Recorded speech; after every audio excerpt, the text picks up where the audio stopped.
Video, I want to take a moment and share with you guys how I managed nicotine cravings when I was quitting chewing tobacco products and quitting vaping.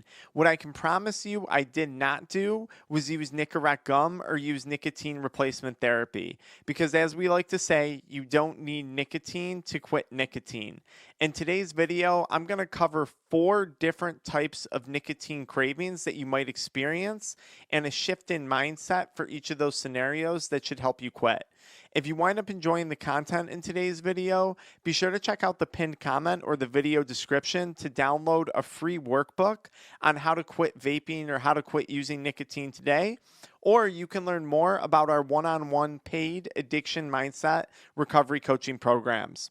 The first type of cravings you're probably going to experience when you quit vaping or quit using nicotine is the cravings that are associated with the withdrawal symptoms.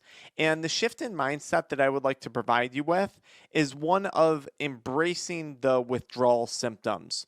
Withdrawal is nothing more than your body's way of showing you that you are killing this addiction and that your body is actually on its way to detoxing and healing. Withdrawal is addiction's way, it's those nicotine receptors' way of letting us know that they're dying and they're suffering. It's addiction's last ditch effort to try and suck you back in. So every time you feel one of those withdrawal symptoms from nicotine and you get a craving to consume more nicotine, remind yourself, I'm winning, addiction is dying. I'm growing, addiction is shrinking. This shift in mindset should be a huge help somewhere in the first 3 to 14 days of quitting. The next series of cravings that you're probably going to find yourself dealing with is the idea of something's missing. So, this is when you leave your house for work in the morning, you get in the car, and you go to reach for your vape and you realize it's not there. It's the idea of something's missing. It can almost feel like you're missing a limb or like you walked out of your house without your cell phone, or even worse, because that drug, that substance, nicotine, was in fact an extension of your hand or your lip if you chew tobacco or whatever it may be for however many years of your life you've been addicted. When you find yourself questioning this, something's missing, I want you to ask yourself, what is it that has been missing due to addiction? And let me rephrase this. For me, I was missing my physical health. I was missing the $20, $30 a week I was spending on nicotine products, actually significantly more than that. My bank account was missing those funds. I was missing better mental health. I was missing my energy levels. I was missing my motivation. I was missing a good quality night's sleep. These are all things that I wanted to improve upon when I quit vaping, when I quit using tobacco and nicotine products. So when you find yourself saying something's missing, yes, something is missing because addiction has robbed something from you.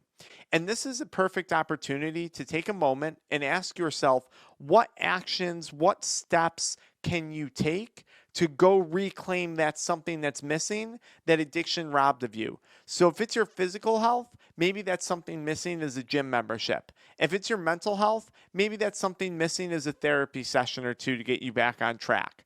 If it's your diet, if it's your sleep, if it's et cetera, et cetera, et cetera, you get the point. What is missing in your life? Go pursue the things that you actually crave, the things in life that you actually care about. Reclaim what addiction has taken from you. The next craving that most people will experience is associated with celebration or reward. This is the idea that I've gone through a hard day's work and I deserve to reward myself with nicotine. Now, if you're anything like me, you consume nicotine from the moment you wake up to the moment you go to bed. And I think the idea of associating nicotine with your reward pathways is extremely dangerous.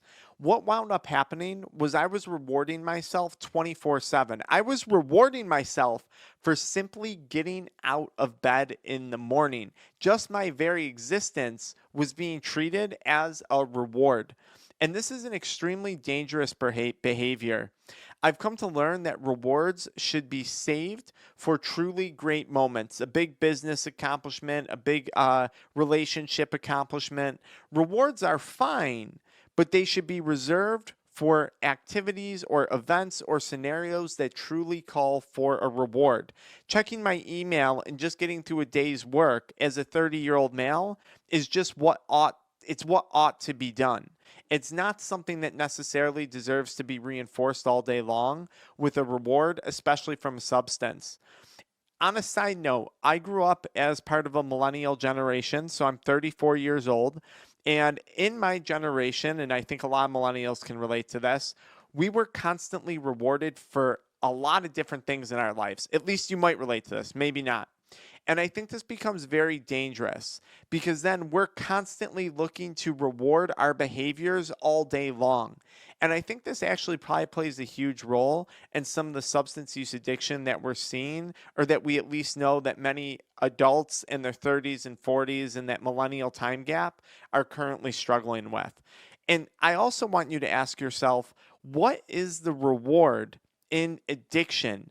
Addiction, if I can quote Dr. Andrew Huberman, is the progressive narrowing of things in life that bring us joy. If there's no joy in addiction, how can there be a reward in it? Our mind has been manipulated, it's been tricked. The other craving that's kind of associated with reward, so we're going to include these two together, is the craving for a break, the craving for a mental release. I just need that break in between clients. I just need that break in between my hours of work. And this is where you're consuming nicotine. Nicotine is not a break. It's just an added layer of stress that you now have to fit into your day from the moment you wake up to the moment you go to bed.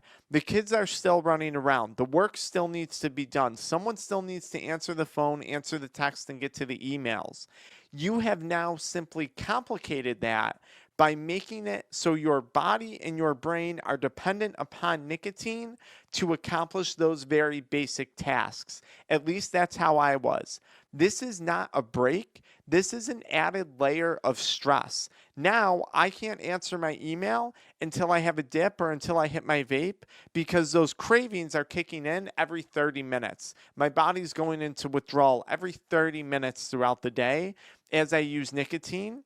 And this is not a break. This is an added layer of stress in your life.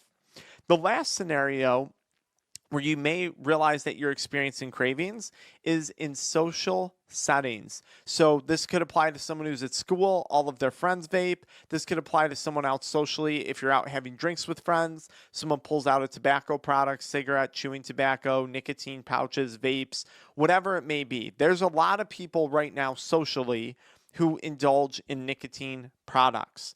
And if you're quitting, I think you have an opportunity, and I'm going to say something kind of cliche, but you have a chance to be a lion among sheep. And I hate to say it that way, but that's just the truth. Do you want to spend the rest of your life as a consumer, or do you want to start to shift into the mentality of a producer? Are you going to go through life being influenced, or are you going to go through life being the person who influences? And call me corny, call me what you want, but I think quitting nicotine, and this could apply to any drug, quitting drinking, just saying no to something that a lot of other people are doing, is a very, very good opportunity for you to stand out and for you to start to produce and influence versus just fall under the guise of general consumption that everyone else is constantly under. Addiction trains us to consume. Sobriety and recovery from drugs trains us to produce. Do you want to be a consumer or a producer for the rest of your life? Secondly, in these social situations, look at the people around you and ask yourself truly, do I aspire to be like this person? Mentally, physically, spiritually, relationship wise? Is this an individual or group of individuals that I look up to? And if so, why? Why do I look up to them? What I eventually found was that a lot of people who were vaping, smoking, drinking heavily, smoking weed, whatever, I didn't care to aspire to be like those people. And don't get me wrong, I've met very successful people who consume alcohol, consume nicotine. There is no question about that. But I'm not just talking monetary success. Success is defined in many different ways and it goes beyond just finances, although that's an important one. If you enjoyed today's video, consider booking a one on one coaching call. You can find